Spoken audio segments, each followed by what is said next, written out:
Welcome to Media Max. So glad you could join us today. Dr. Shermak here. It is week 4 of the summer session, so we can say officially that we are halfway done with the summer session, which is just wild to believe. I feel like we just started and we've covered so much ground here in the first 3 weeks complete. So this week we're talking about paying the bills. Right? Everything that we've gone through so far in this summer session, someone's got to pay for it and someone's got to protect the image of it. And so what does that in media is both advertising and public relations. And I'm really excited about this episode because I'm taking advantage of the moment. Because right now, as I'm sure you have to know, I don't know how you would avoid it, the World Cup is happening. And the United States along with Mexico and Canada are the host countries, the North American host for this iteration of the World Cup. The United States hasn't hosted World Cup games since 1994. So it's a big deal, right? And it's a big deal because of many reasons, but one is a number that I'm going to give you right now to illustrate what a big deal this is. 6 billion. 6 billion, billion with a B. It's hard to even conjure that number in our minds. But 6 billion is the number of people who are expected to watch at least some part of this World Cup here in 2026 that's happening as I record this podcast. Take a moment with that. There is no bigger audience for anything on this planet, anywhere, at any time. So if you sell something or you want to sell something, this is a nice opportunity because throwing it out in front of 6 billion sets of eyes, that's the whole ball game, right? That's what you want to do.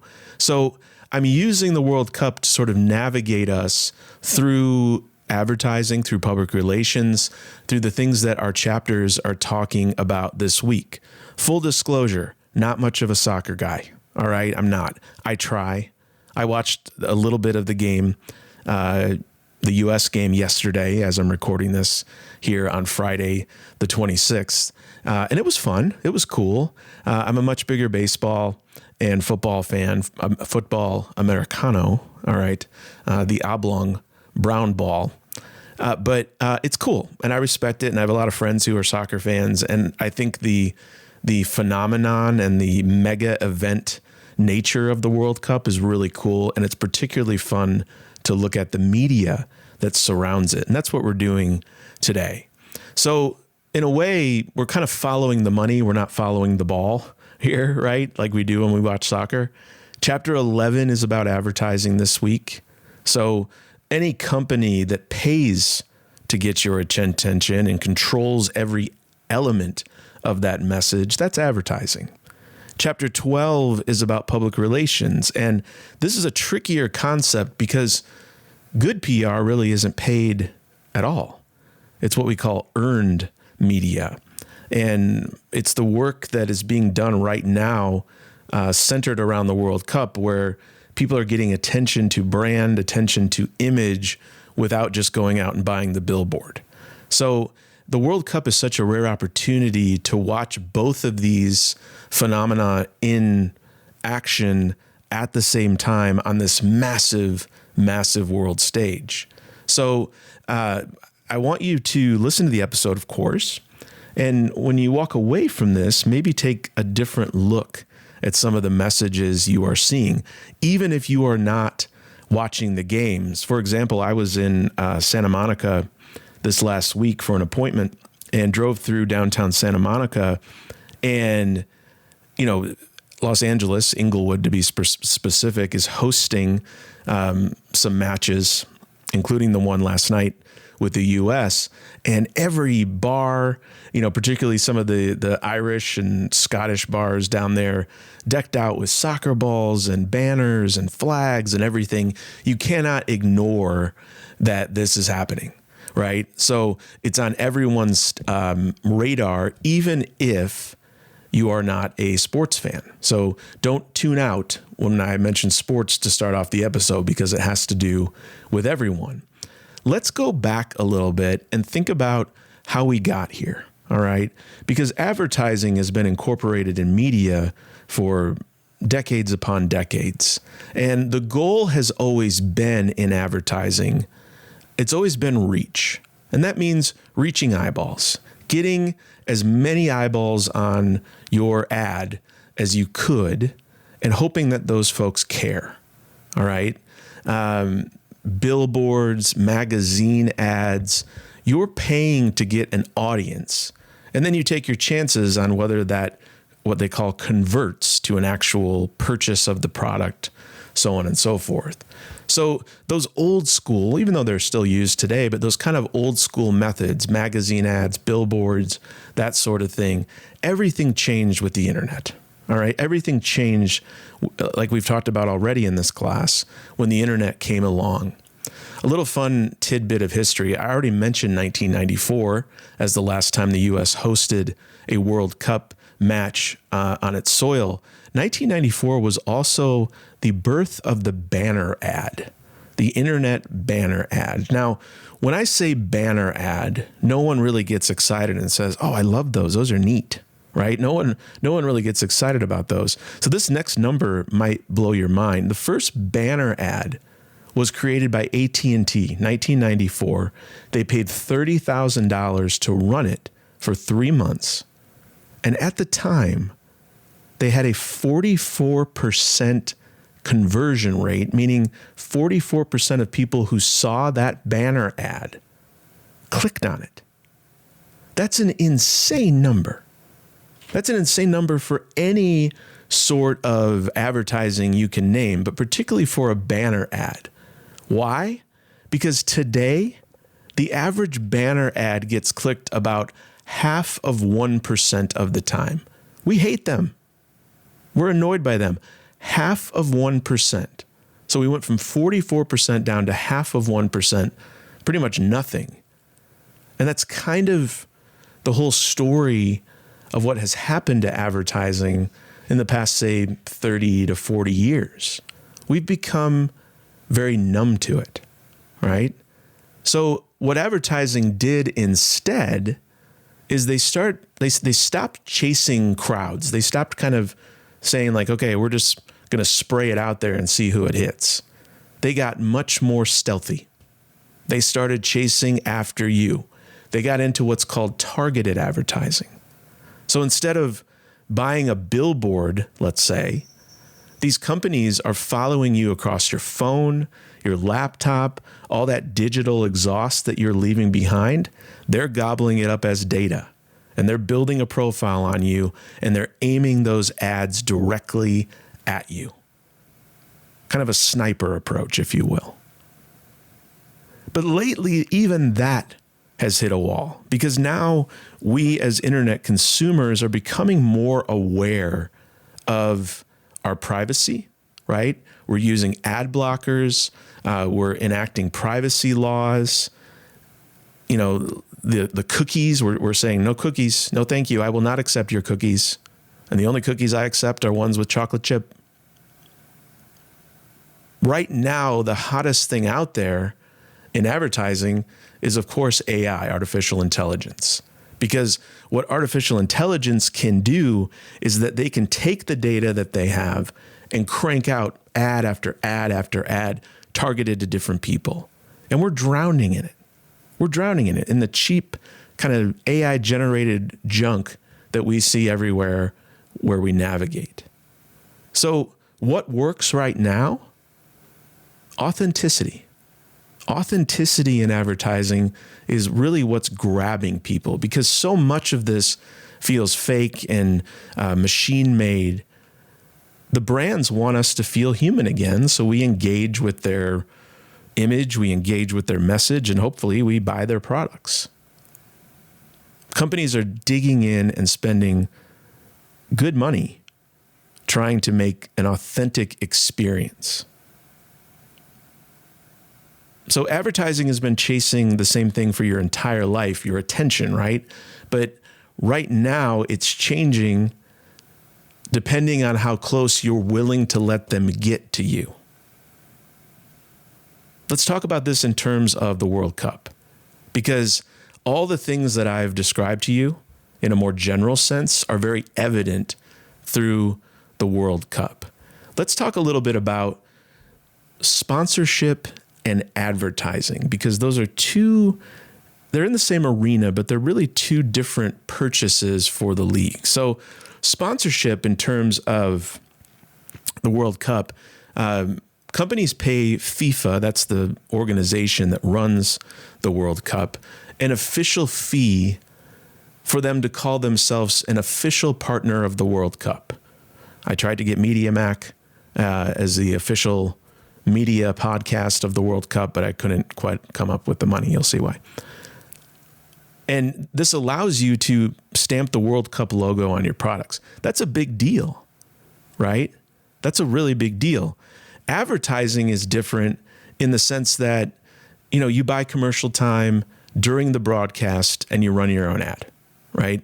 So that's kind of the difference we have there. The price tags for this are wild, okay? An official sponsorship, I'm reading from my notes here, an official sponsorship runs somewhere between $65 and $95 million.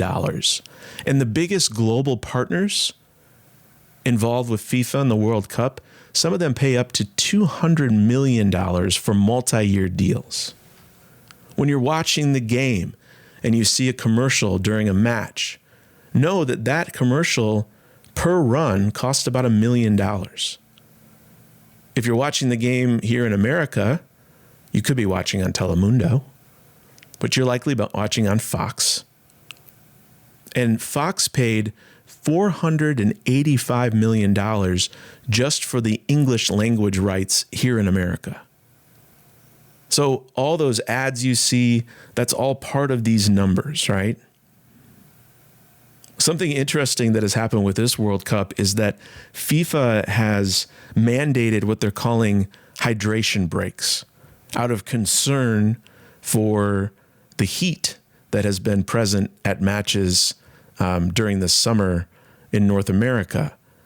And this is basically exactly what it sounds like. It's an official pause in play so the players can drink water. Well, guess what the broadcasters did? And you're going to guess this very easily. They looked at those breaks and said, wait a minute, we could sell ads. So they filled them with ads. I think Telemundo is the exception. And Telemundo has been very proud of this to say, we don't run ads on hydration breaks. But think about this. FIFA knew exactly what they were doing. And they've reshaped the game in order to run ads. Wild. So I want you to think a little bit about, and you'll get more insight on these as you read chapter 11, the types of persuasion that are used to get into your head, for lack of a better term. And when you understand those concepts, you're going to see them out in the wild right now, especially with all the World Cup hullabaloo that is happening. So one of those types is testimonial. All right. And you've seen this thousands of times in your life. A testimonial is when a famous or trusted or well-known person vouches for a product.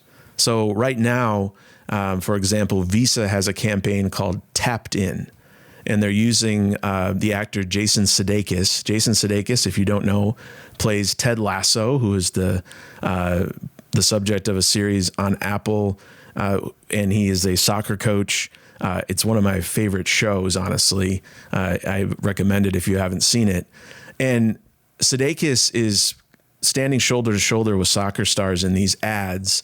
And so, you know, when you trust that star a little bit, you get drawn in. Maybe you've watched the show. Maybe you know Sudeikis from other things. He's been on SNL.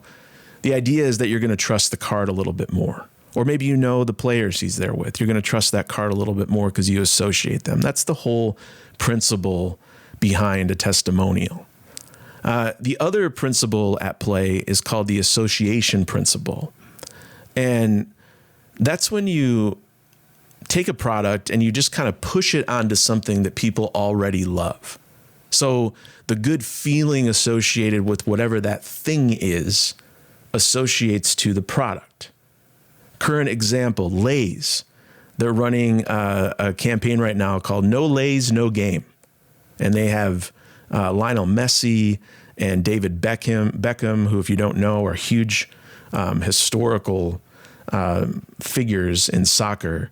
And they have them in they put them in a group fan chat. The potato chip has nothing to do with soccer, right?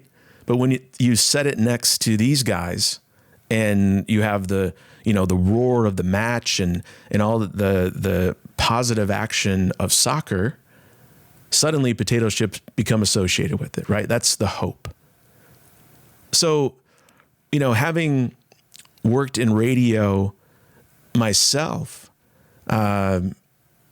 I can tell you that, ads are baked into everything. Working over at KCBX right now, we read our sponsor ad, our support ad. It's a little different because we are public radio. We're listener supported. I always say supported by listeners like you and me, because I do support KCBX. But we read ads. They're baked in. We have promos for things happening on. And, I think it's important to recognize that media bakes in time for sponsorship and time for ads because it is necessary. Public radio is a great example. We could not operate without that support. Another cool thing that we have is also something called ambush marketing. And ambush marketing might be kind of my favorite type, especially as it's been illustrated in the World Cup, because this happens when a brand does not pay a sponsor fee and they kind of ride the wave of the event anyway. All right. So what they're doing is really smart. The energy is there. They're like, we're not going to pay FIFA a darn thing. But so FIFA, of course, hates this. There's a great example right now for Nike. Nike is not, which might surprise people, Nike is not an official sponsor of this World Cup. It's Adidas. Adidas, if you don't know, all day I dream about soccer. Adidas, it's an acronym. Nike ran an ad with LeBron James and Travis Scott that pulled more attention than any of the official sponsors did. Nike didn't pay FIFA a thing, and they beat all the brands that did pay, right? It's called ambush marketing, a type of ambush marketing. So FIFA, of course, has to fight this because, of course, they do. They have a policy in play called a clean venue policy. And what it says very specifically is that any brand on or inside a stadium that is not an official sponsor, meaning they're not paying FIFA, has to be covered up or removed. So the sponsors get the exposure that they paid for. FIFA takes this super seriously, almost to comical levels. They taped over Heinz logos on ketchup dispensers. They made players cover the Beats logo on their headphones. One stadium worker had to put duct tape over the Nike swoosh on her own shoes because Adidas is the sponsor and Nike is not. Perhaps most notably is that they've renamed many stadiums that they're playing in. An example is right here up the road in Santa Clara. Levi's Stadium, of course, the sponsored name is from Levi's jeans. It's the home of the 49ers. They've played the Super Bowl there, including the last Super Bowl. That stadium is now called San Francisco Bay Area Stadium. That rolls right off the tongue. Meet me at San Francisco Bay Area Stadium. It's only for this tournament. It's only for the World Cup. And they literally threw a giant white tarp over the Levi's logo. Same thing happened at Mercedes-Benz Stadium in Atlanta. Same thing happened in Arlington, Texas at AT&T Stadium. So if you drive by what you normally know as Levi's Stadium, you're going to see a giant tarp over that logo. But here's where I really love this story. The Levi's logo, that, the kind of bat wing shaped, you probably can look on your jeans and see it. It actually covering it up actually made it more obvious. When there's just like a white sheep that's shaped exactly like the Levi's logo, your brain will fill in the rest of it, right? There's actually a name for that. It's called the Streisand effect. When you try to hide something and the hiding actually pulls in way more attention than the thing ever would have on its own. Here's the brilliance, though, and Levi's did a great job with this. They actually changed their own social media profile pictures to a photo of their own covered up logo. They posted videos from the stadium with a caption that welcomes the world to this beautiful blank stadium. And they set it to that, one of my favorite social media sounds, the no one's gonna know sound. And they even took the joke beyond Santa Clara. They covered logos at their some of their flagship storefronts in Paris, in London, in Mexico, Hong Kong. They even did an image covering the little tab on an actual pair of jeans. Think about what happened here. FIFA built a rule to stop this sort of ambush marketing, and Levi's made it a colossal win. They paid FIFA nothing, and they got the entire world looking straight at them. Fascinating. I love seeing these things in practice, and you'll read more about them in your text. You're also going to have an opportunity to discuss them. In our discussion board this week, just one, the discussion is pretty straightforward. It's called Your Favorite Ad. So I'm asking you to pick an ad that you like and figure out what technique it is using on you, testimonial, association principle, etc. Tell us why it works. That first post is due Thursday. Replies are due by Sunday per usual. Let's come up for air. All right, we are in segment 1. Let's transition over to segment 2, but first we will do a break. This is week 4. This is Media Mac. I'm Dr. Shermak. We'll be right back.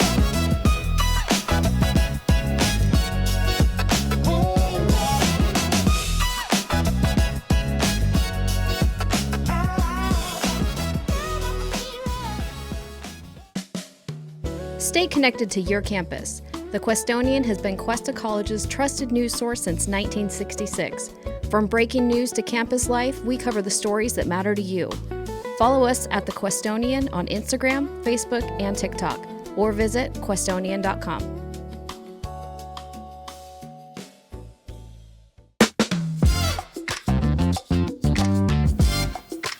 Welcome back to Media Mac. Dr. Shermak here. We are in our week 4 episode, and we spent a lot of the first segment talking about advertising, but this is kind of a combo week here. So I want to get into the other side of things, and then we're going to bring it all together in segment 3. So for segment 2, let's turn our focus to public relations. All right. So public relations is very different from advertising, because with advertising, you're buying the space, you're writing your own message, and most everyone watching will know it's an ad. Public relations is kind of the other half of this field, and this is sometimes where a lot of people misunderstand maybe PR. Public relations is mostly what we call unpaid, meaning that a company does not pay for coverage. I know a lot of people think that they pay off reporters and whatnot. That's actually not very common at all.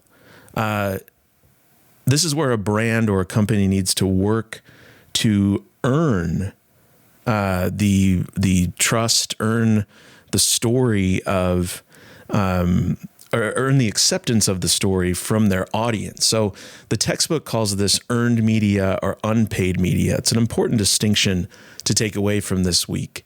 Basically, you as a brand or a company shape a story, and you get journalists, or in this case, we're talking about World Cup fans, everybody else to kind of carry it with you essentially for free, right? Now, nothing is truly free, but it's not like outwardly paying for an advertisement. I think the cleanest way to understand the difference is advertising is what a brand advertising is what a brand says about itself. Public relations is getting everyone else to say it, right? And one of those you pay for, one of those you really have to earn.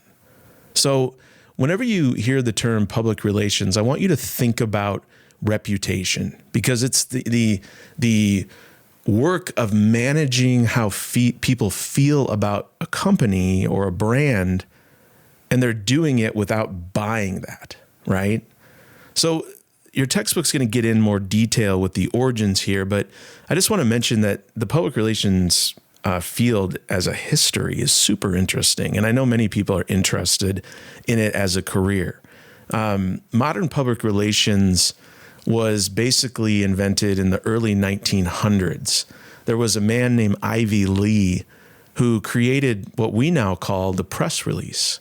There was a deadly train wreck in 1906, and instead of hiding it, Lee actually invited reporters in.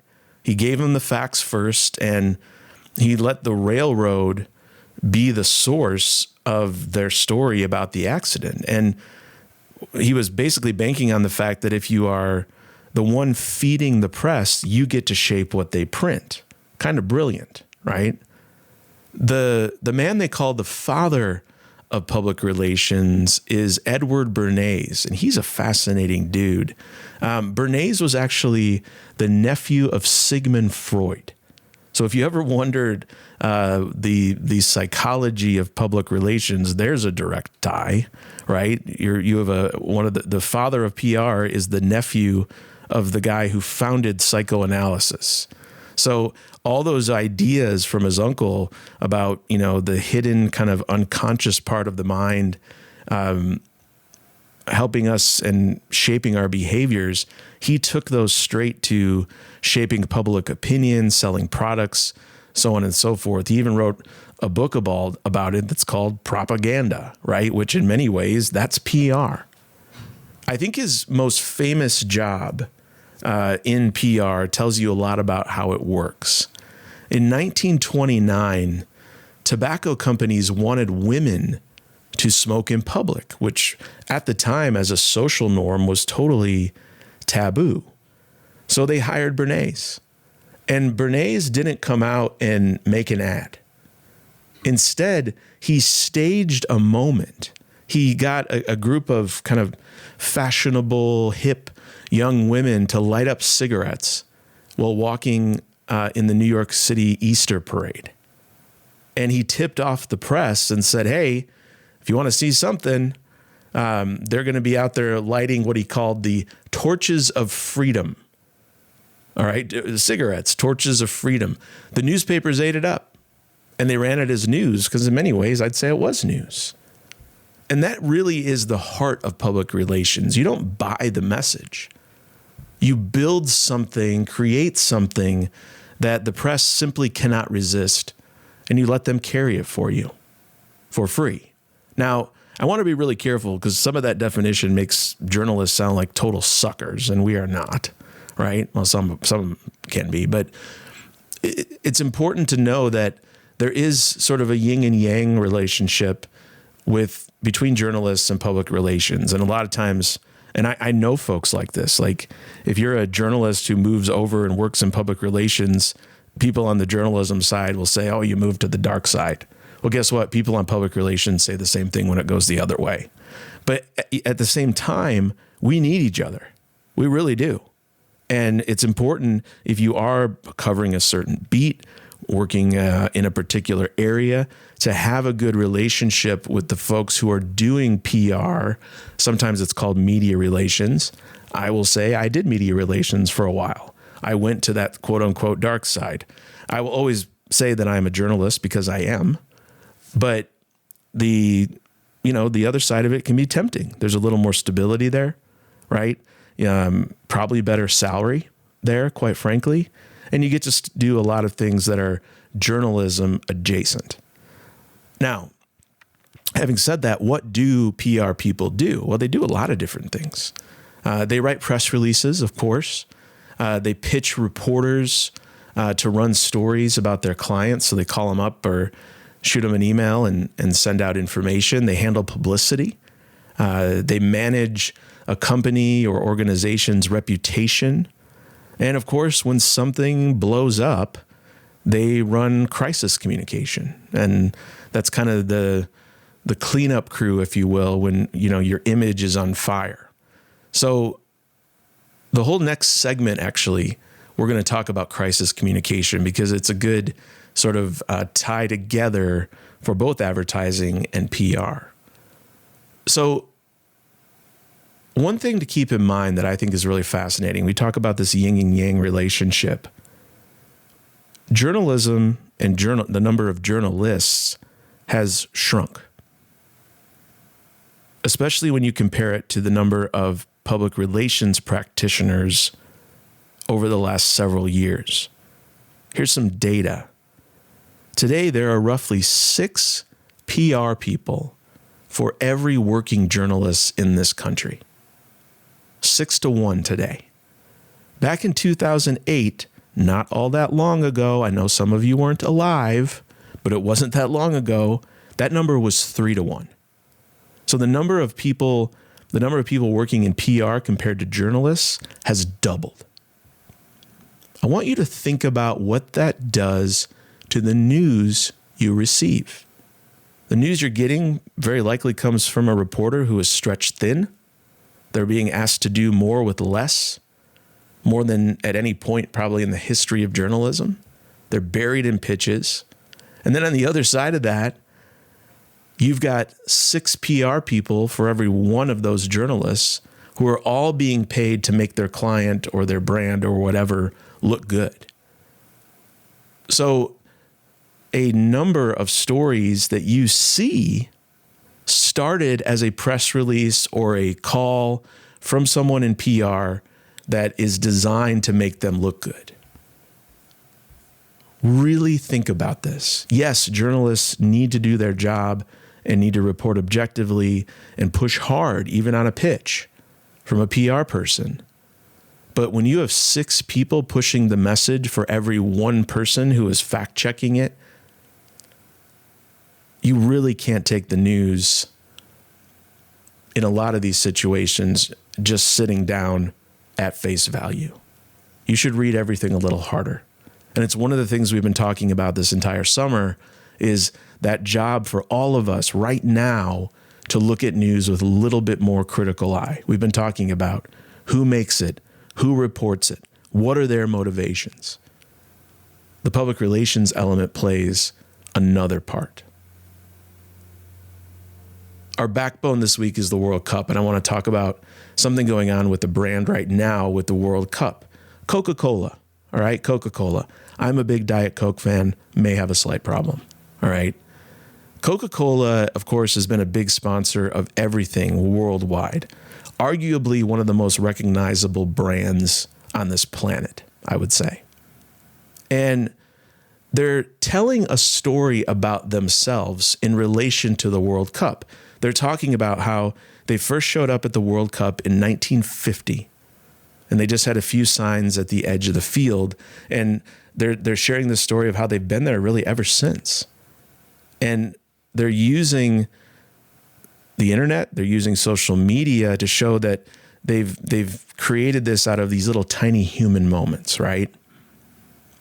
Someone grabbing a Coke in line, waiting at a match, or someone splitting a bottle of Coke while they're watching the match.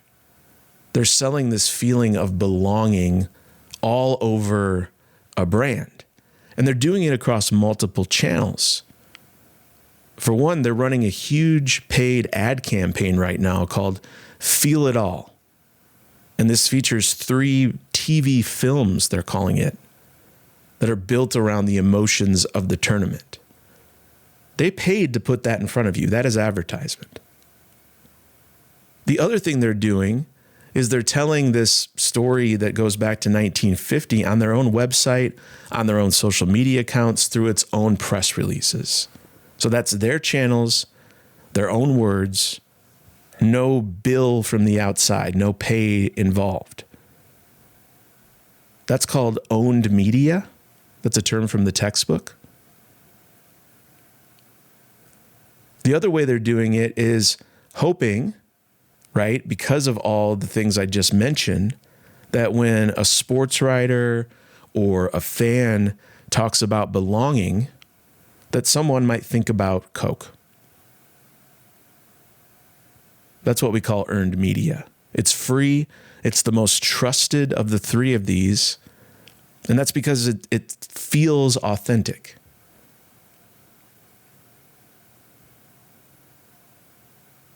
Both advertising and public relations are trying to, and in this case with Coca-Cola, trying to get you that same feeling of belonging.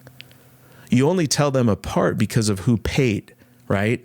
The film they bought for airtime is advertising. The story on their own channels, the story that they're hoping to generate among fans and media, that's public relations. Whether it reaches you as that film ad or a post on social media, they're doing the same thing. They're selling a feeling. They wrap their product in belonging and said, feel good when you drink this Coke. And they're hoping that runs so deep that you can't separate the two. That's the ideal land. This all relates back to something called framing. And framing is a super important term really in this class and everything we're covering, because there's framing in journalism. The framing here referring to public relations. In fact, chapter 12 is called Public Relations and Framing the Message. And it's a very important concept, and it's not too difficult. Framing is choosing what to show you and what to leave out in order for you to see the story in the way that the company wants you to see it.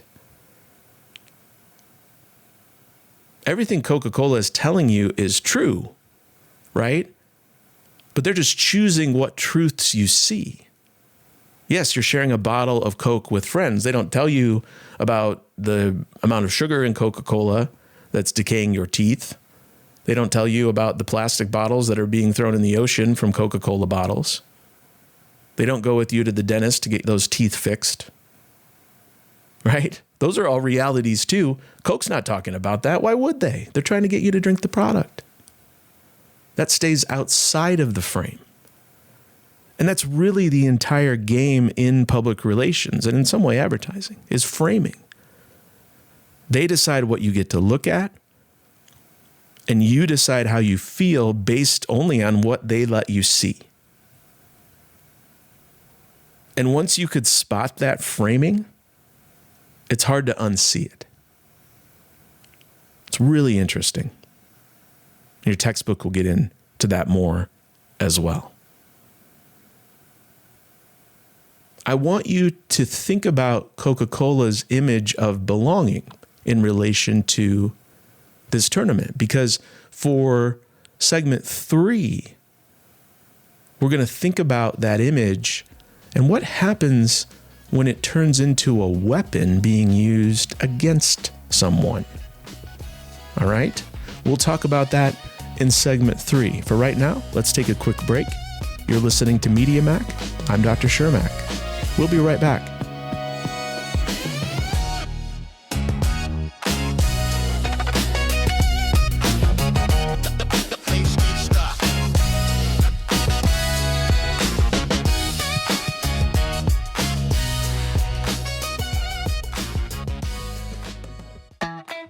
Want real journalism experience? Join the Questonian.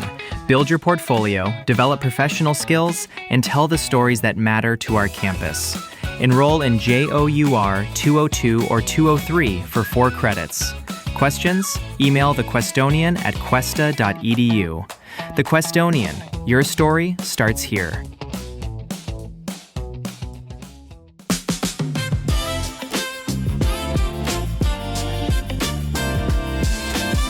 You've got Media Mac. Welcome back to the show. Week 4, we're talking advertising, public relations, and here we are in our final segment of the show.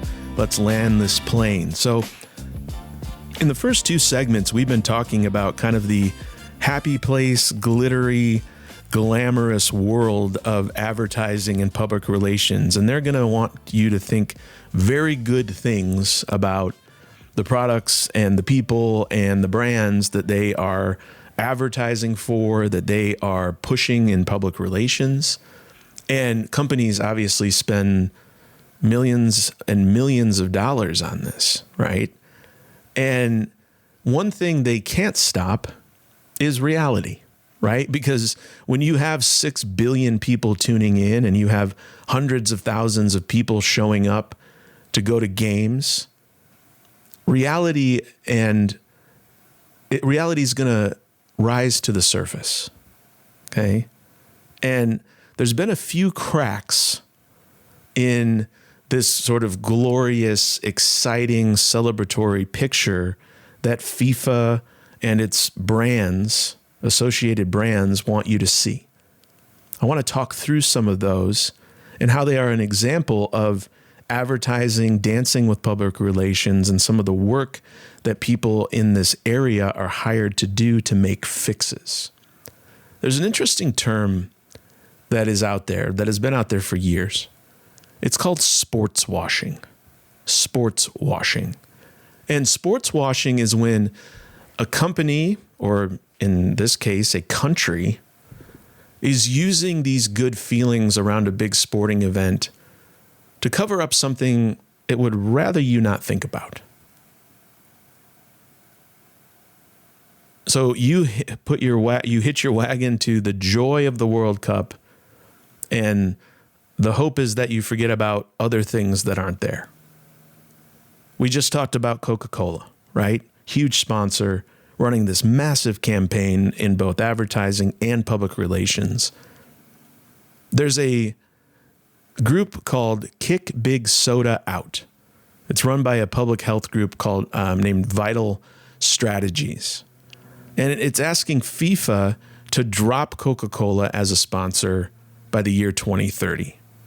And their argument is that the World Cup is being used to, what they say, launder the image of a product that's tied to diabetes and other diet-related disease. Because if you don't know it, drinking a lot of Coke, not the greatest thing for you.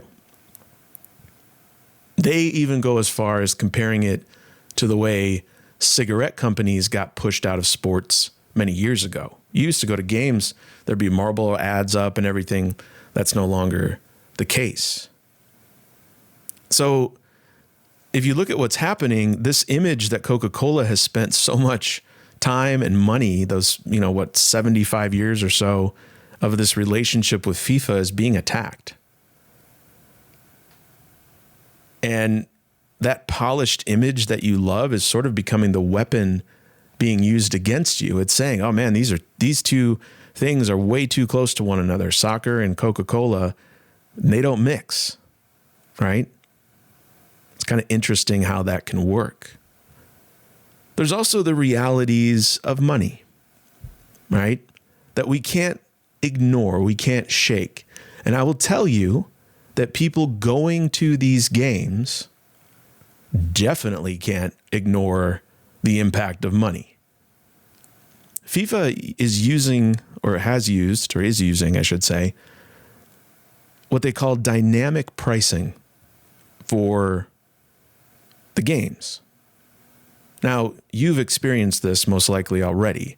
Dynamic pricing is when the price of something moves up and down minute by minute based on situations, based on demand, so on and so forth. There's a controversy now about, I believe it's Walmart, having digital price tags in stores. And so, for example, if it's forecasted to be 102 degrees in a certain town, they can jack up the price of ice cream because of dynamic pricing. Airlines do this. If you ever used Uber, it does it. It's raining outside. Everyone wants a ride. Jack up the prices, right? The more people want it right now, the higher the price goes. FIFA's doing this with World Cup tickets, and quite frankly, it's gotten kind of ugly. When the countries came in and they bid to host, they promised a top ticket of about $1,550 for the final, right? for a price, $1,500. By this spring, even before the tournament began, the tickets that were supposed to be capped at $1,500 went up to $11,000 each. $1,500 is a lot in my world. $11,000? It's the most expensive ticket in World Cup history. And that number prices a lot of fans completely out of the final. So all the happy, celebratory soccer feelings can't survive an $11,000 ticket. And when people can feel this in their wallet directly, that's really bad news, right? So we can't shake the reality of money either. The third thing is political. And I think what FIFA is trying to do, and even brands are trying to do, is something known as deflection. So let's talk about the broader definition and then look at specifically how it's happening. When something goes wrong and your image is on the line, the play often is not to fix it and not to apologize. You step back and you say, that's not my responsibility. And you hand the blame to someone else. Not saying this is ethically sound, not saying this is a good idea, just saying this is what happens. Deflection. And we're seeing it a lot in this country right now. The issue here is immigration. When the World Cup opened, even before it opened, as it was building towards the opening, the U.S. immigration policy collided with the tournament. You get a lot of stories coming out illustrating this. There was a referee from Somalia, very well-known, well-respected referee, who was turned away at the airport trying to enter the United States. An Iraqi team staffer was denied entry. More than 40 fans from Morocco who were holding tickets were denied visas. Perhaps the most famous example here is the Iranian team, a country the United States is currently engaged in war with, was not even allowed to stay in the U.S. They were forced to stay in Mexico by the U.S. government.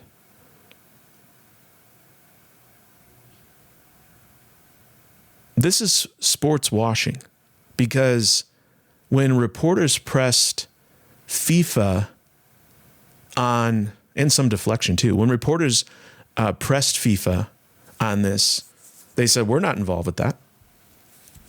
We're not involved in the host country's immigration policies. That country's government decides who gets in, not us. We're not involved. Can you really separate those?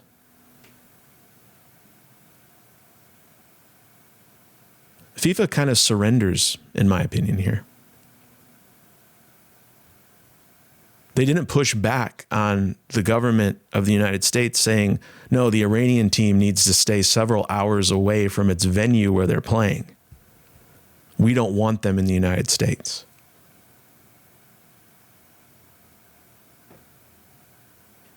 FIFA has been accused of sports washing and deflection for a number of years. There's even a book about it, a guy by the name of Jules Boykoff. It's called Sports Washing and the FIFA Greed Machine.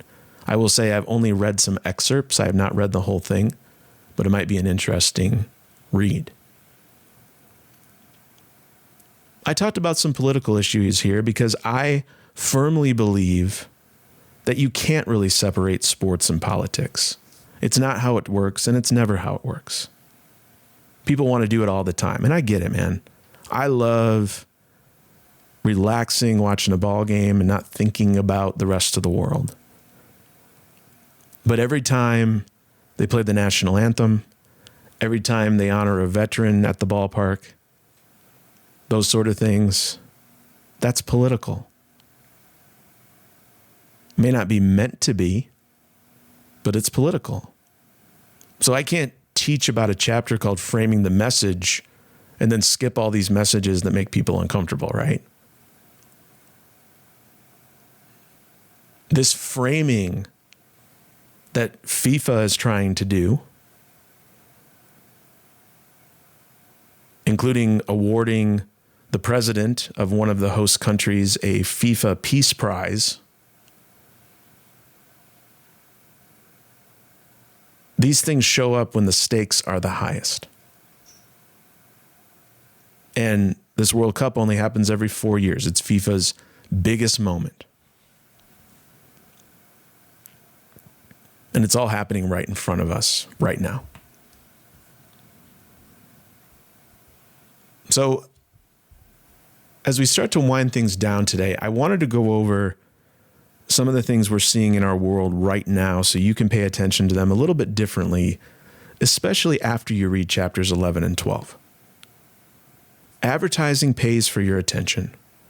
Public relation works to earn your trust. And the World Cup has all of this happening all at once, even with these cracks that I just mentioned, on different screens with literally billions of people. So the textbook is giving you concepts. The World Cup is allowing you a place to make these applicable. As I said before, follow the money, not the ball. What are you doing this week? You're reading chapter 11, Advertising and Commercial Culture. You're reading chapter 12, Public Relations and Framing the Message. I mentioned your discussion already, your favorite ad. Remember, first post by Thursday, replies by Sunday. We have our third Read and React this week. It's called Taking a Stand on Brand. And it's really going to incorporate everything we just talked about, where brands decide what they want to stand for and if it will cost them, loyalty, buyers. You'll see the full you'll see the full instructions on Canvas. And then, of course, as usual, don't forget the week 4 quiz. It covers the big ideas from the chapters, as well as the podcast and some current events. If you did the reading and you listened to this, well, you'll be in good shape. Don't forget, there's the Ask Me Anything board, as usual, if you have any questions at all. And you can also email me at any time.